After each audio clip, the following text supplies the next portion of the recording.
Hi guys, I'm Madeline here at Lakeside Table, and we are making a Maltaise sauce. Now, Maltaise sauce is simply orange juice and orange zest added to a Hollandaise sauce. Now, if you've never made a Hollandaise sauce before, don't worry, I'm gonna link to a step-by-step video on exactly how to do it. But real quickly, what you're gonna do is blend together 1 egg yolk, 1 teaspoon lemon juice, 1 teaspoon cold water, a pinch of salt, and a pinch of cayenne pepper.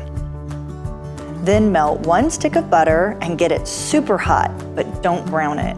Slowly pour the hot butter into the lemon yolk mixture, drop by drop, while blitzing it with the hand blender. Okay, now that you have your Hollandaise sauce all made, ready to go, all you need to do is zest an orange, and then use a little bit of that fresh orange juice for your Maltaise sauce. Now, these are blood oranges, and Maltaise sauce is traditionally made with blood oranges. And that is because it comes from the island of Maltese, right off the coast of Sicily in the Mediterranean. So, pretty cool place. But they are known for their blood oranges. They're also known for the Maltese Falcon, that movie with Humphrey Bogart, which honestly, I don't even know if that really has anything to do with the Maltese Islands. I have no idea. Okay, so let's go ahead and put our orange zest into the Hollandaise sauce. You can kind of check that out. Now, all of these oranges are blood oranges, and they come in different, the peel is completely different.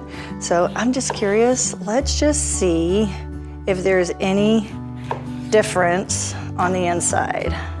All right, we're ready? Check this out. A little bit. So the darker the peel, it looks like the darker the flesh on the inside. All right, all we need to do is just squeeze this into our Hollandaise sauce. Now you know why it's called a blood orange. This would be really good around Halloween. All right, we're gonna go ahead and give this a stir. That's why we wear aprons. Give this a little stir. Now, this sauce is really wonderful over asparagus, steamed asparagus. It's great over chicken. It's also really good over like an orange roughy, a white flaky fish. Fabulous, give it a little taste. Oh, that's nice. It's got a nice bite from the cayenne from the Hollandaise sauce, and it's just got that hint of orange. This is gonna be really nice. So I hope you make this, I hope you enjoy it, and I hope it makes you have fun in your kitchen. So stick around for some more videos, and I will see you soon. Bye, guys.